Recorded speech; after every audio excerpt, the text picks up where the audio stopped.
प्रिय विद्यार्थियों, पिछली 2 क्लासों में आप लोगों ने बोर एटॉमिक मॉडल के अंतर्गत फर्स्ट वाली क्लास में बोर एटॉमिक मॉडल के जो 5 पोस्टुलेट थे उनके बारे में बहुत ही डिटेल में पढ़ा। उसके बाद पार्ट 2 में आप लोगों ने इलेक्ट्रॉन की nth ऑर्बिट हाइड्रोजन एटम के लिए उसकी जो रेडियस थी उसके लिए डेरिवेशन देखा, साथ ही साथ उस इलेक्ट्रॉन की वेलोसिटी कितनी है वह देखा, और साथ ही साथ टाइम पीरियड कितना होगा उसका वह भी देखा।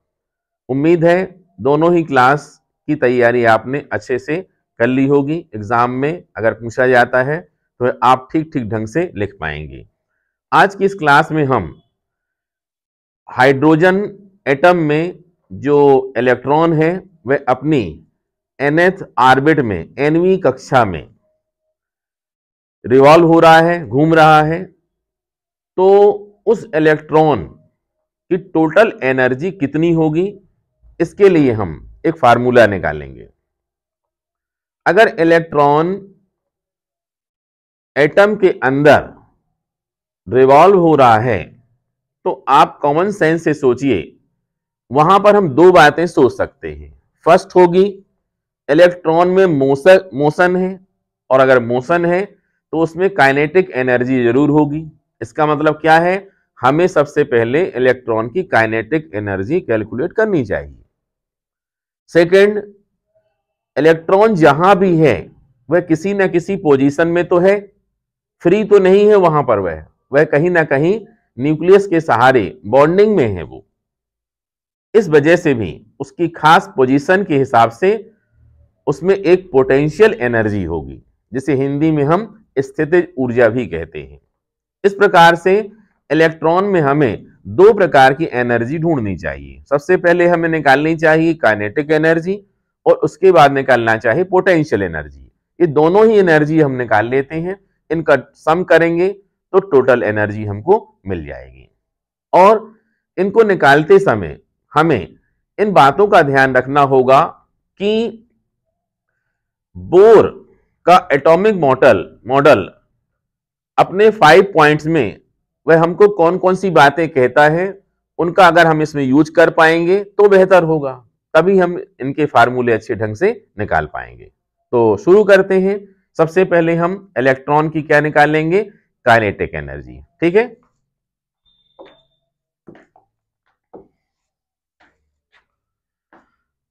काइनेटिक एनर्जी को हम K से लिख सकते हैं या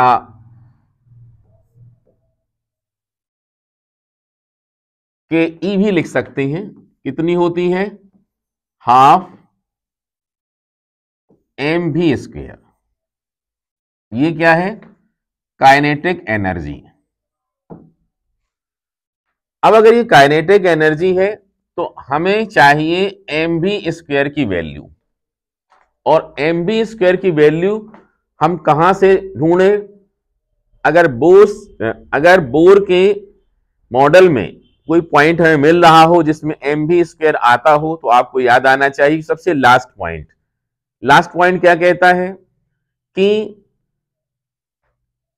चूंकि इलेक्ट्रॉन न्यूक्लियस के अराउंड सर्कुलर मोशन कर रहा है, इसलिए सेंट्रीपेटल फोर्स कैसे मिलता है, न्यूक्लियस और इलेक्ट्रॉन के बीच में लगने वाले अट्रैक्शन फोर्स के द्वारा मिलता है। ठीक है, तो यहां पर सेंट्रीपेटल फोर्स मींस mv²/r, इसमें mv² है, इसलिए हम यहां पर लिखना चाहेंगे नाउ बाय बोर्स मॉडल, ये हो जाएगा mv²/r is equal to, attraction force क्या होता है, 1/4πε0 q1 q2, तो z इंटू ई, और इलेक्ट्रॉन मतलब E अपॉन रेडियस का स्क्वायर। यहां से हम क्या कर सकते हैं, mv² की वैल्यू निकाल सकते हैं, और इसमें लगा सकते हैं। ये हो जाएगा mv² is equal to 1/4πε0 ZE² upon r, एक r कैंसिल हो जाएगा।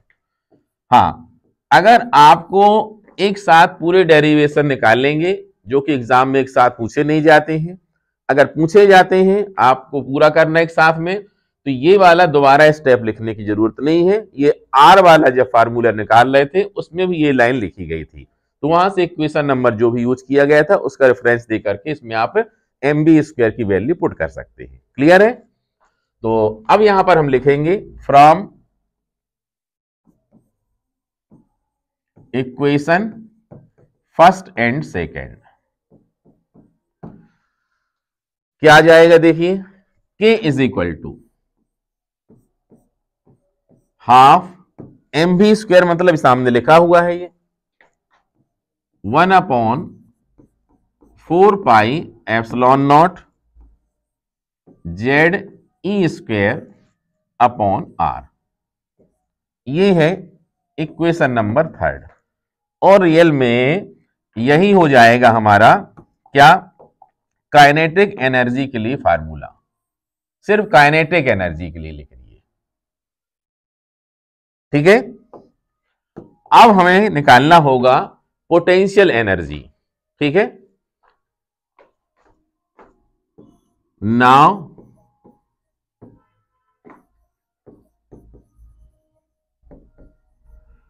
पोटेंशियल एनर्जी, पोटेंशियल एनर्जी को हम U से लिख सकते हैं और इसका फार्मूला कितना होता है?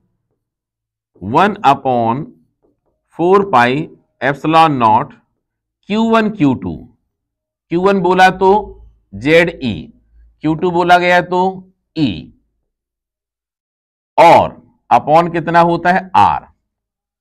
U is equal to 1/4πε0 Q1 Q2 upon R। ठीक है, यहां हमें ध्यान रखना चाहिए कि अगर ये देखिए ये इलेक्ट्रॉन की फर्स्ट ऑर्बिट है, ये न्यूक्लियस है ZE, और यहां पर ये इलेक्ट्रॉन रिवॉल्व हो रहा है, आगे बढ़ रहा है ऐसा। तो ये क्या है? रेडियस R है। तो यहां पर देखें 1/4πε0।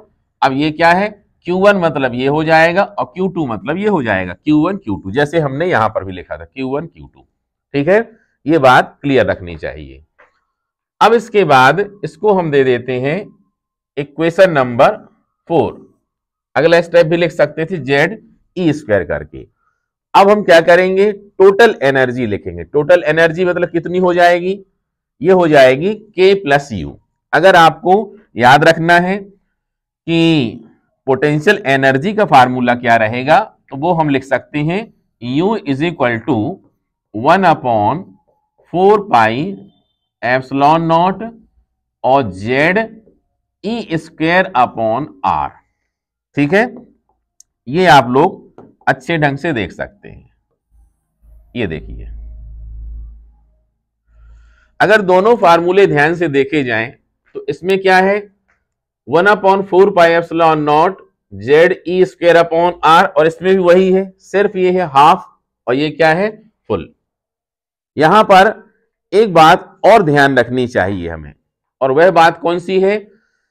जो U है, जो मतलब पोटेंशियल एनर्जी है, इसमें इलेक्ट्रॉन का चार्ज कितना होता है? -E होता है। मतलब अगर आप इसको लिखना चाहते हैं तो ये क्या? अट्रैक्शन फोर्स लिखें, अदरवाइज साइन वर्ड में नहीं लिखा हमने, तो पूरा साइन यहां पर लगा करके लिखना चाहिए। लिखने का मतलब क्या है? यहां पर फिर हमें लिखना चाहिए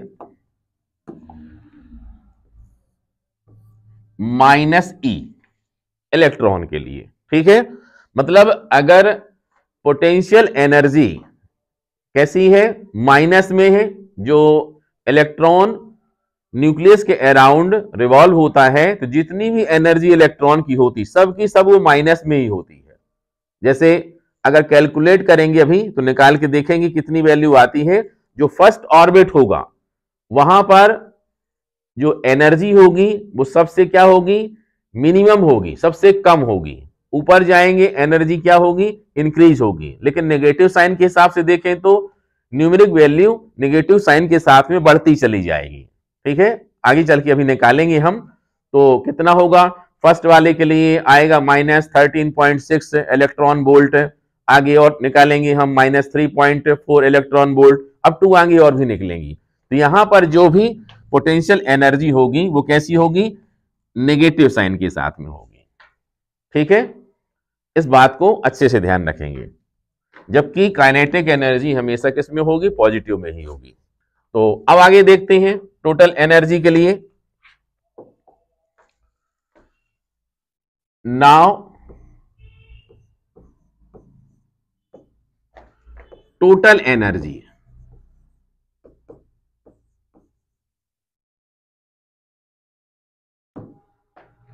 E इज इक्वल टू कितना होगा, K plus U।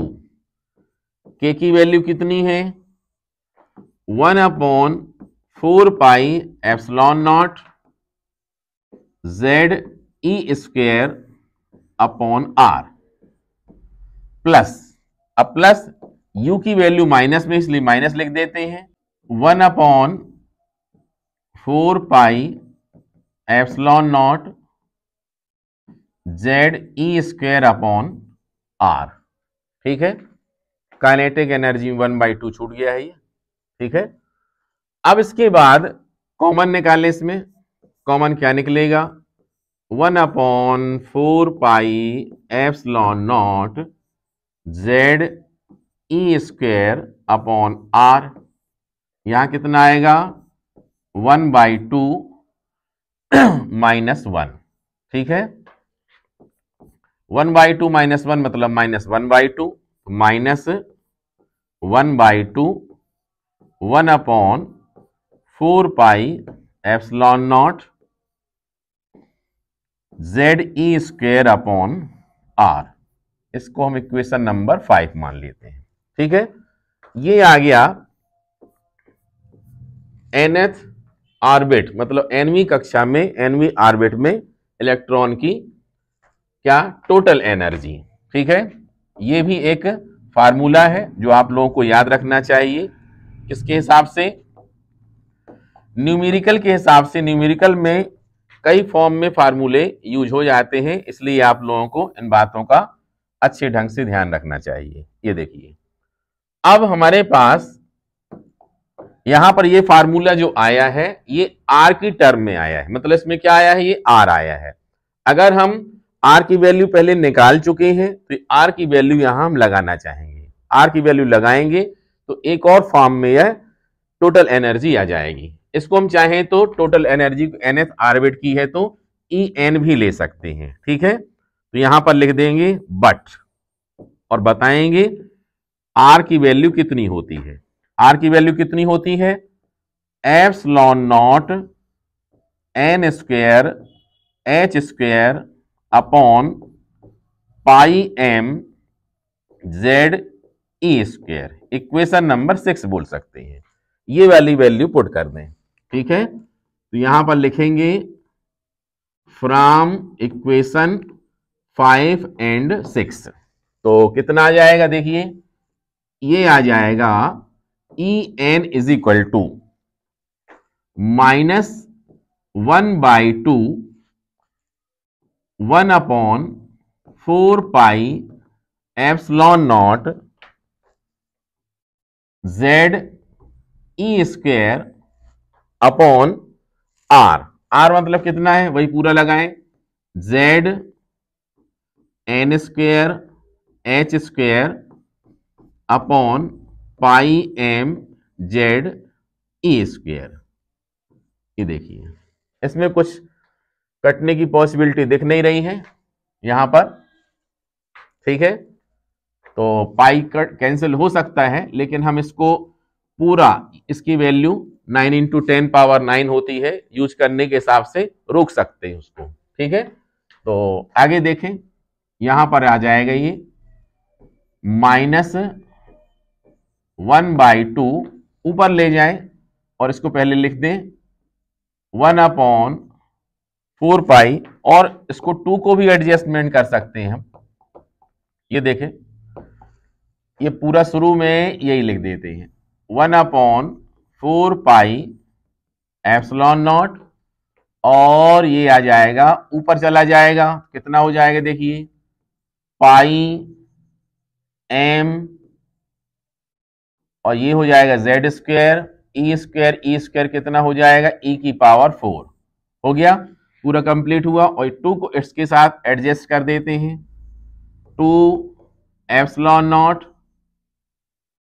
N square H square. ठीक है, ये वैल्यू टोटल एनर्जी का ये फार्मूला है, ये इलेक्ट्रॉन की nth ऑर्बिट के लिए।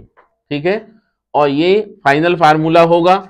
इसके अलग अलग फॉर्म हो सकते हैं, ये देखिए यहां पर इसको, ये भी आप लोग इसको याद रख सकते हैं, इतने जूल, इतने जूल। अब देखें, इसमें से बहुत सारी टर्म कांस्टेंट टर्म्स हैं।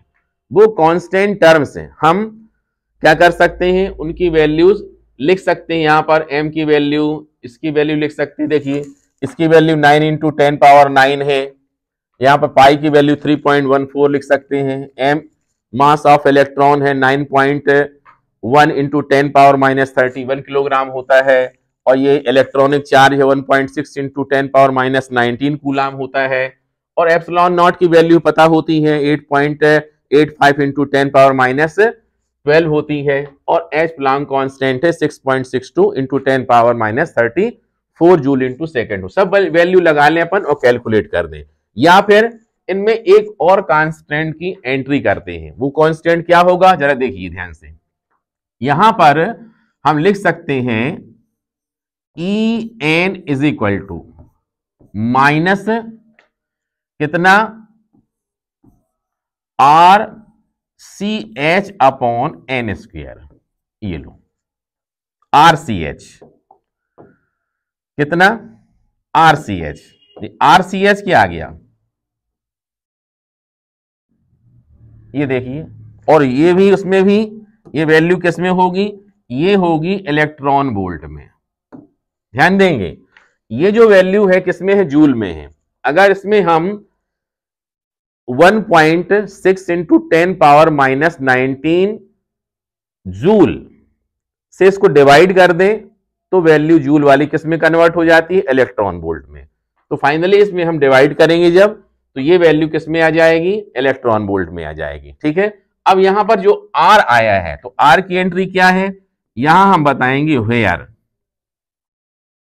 वेयर R को हम कहते हैं रिडबर्ग कांस्टेंट, रिडबर्ग कांस्टेंट के नाम से जाना जाता है। ठीक है, और उसकी पूरी वैल्यू अगर हम लिखना चाहें, किसको मान लिया हमने, वो साफ साफ यहां पर लिख देते हैं 1/4 पाई एप्सिलॉन नॉट। ठीक है, यहां एक्स्ट्रा क्या दिख रहा है, RCH ऊपर देख रहे हैं क्या, यहां ना तो C है और ना ही H है, मतलब क्या करना पड़ेगा अपन को, CH और CH को ऊपर नीचे मल्टीप्लाई किया, तो ऊपर वाला CH दिख रहा है और नीचे वाला CH इन बाकी के साथ एडजस्ट करके हमको लिखना पड़ेगा। मतलब ये आएगा पाई एम और जेड स्क्वायर और ई की पावर 4, और अपॉन में कितना आएगा देखिए 2 एप्सिलॉन नॉट, और एन स्क्वायर तो यहां पर दिख रहा है, छोड़ना पड़ेगा,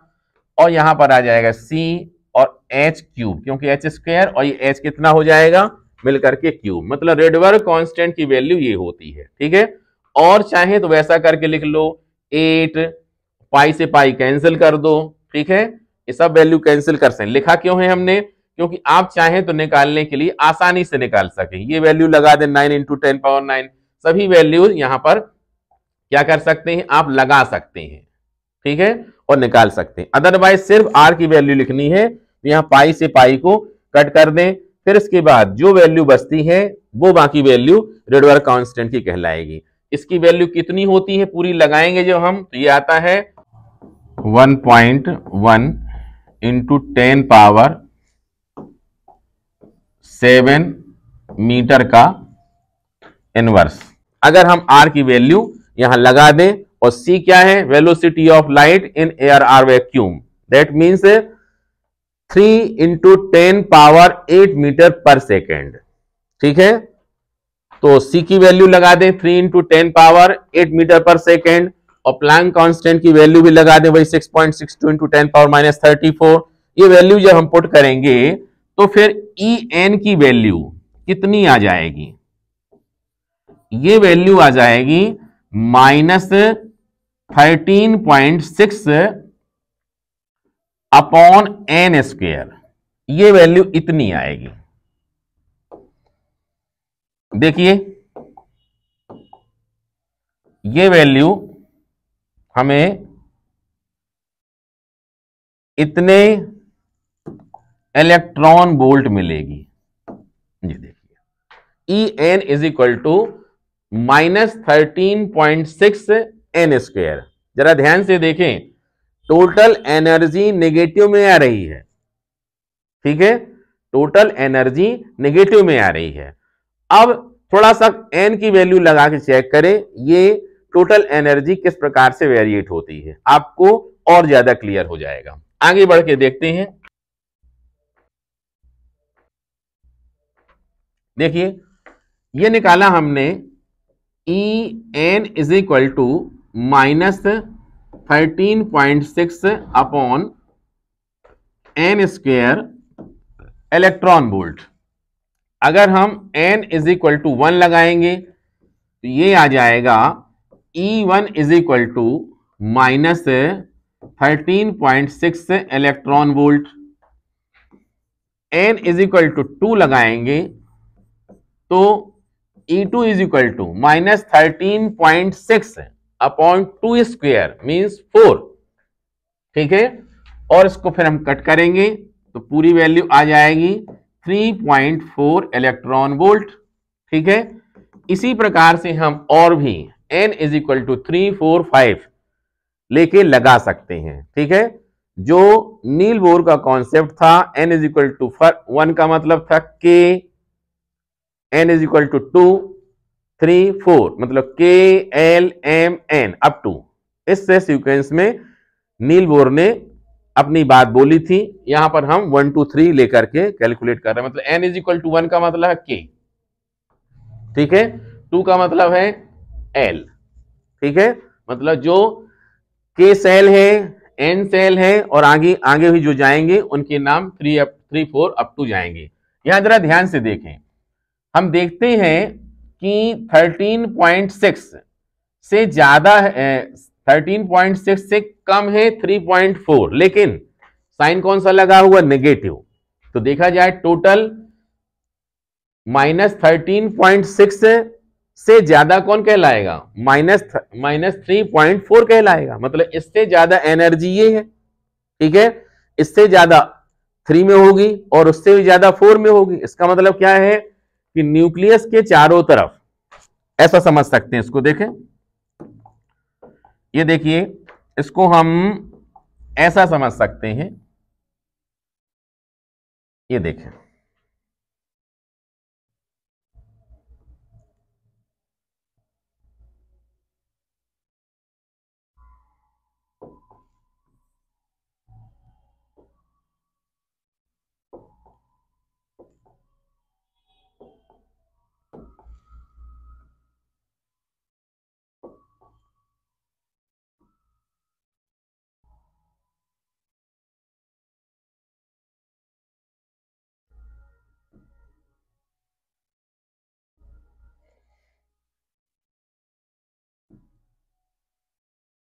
ये देखिए, ये है न्यूक्लियस।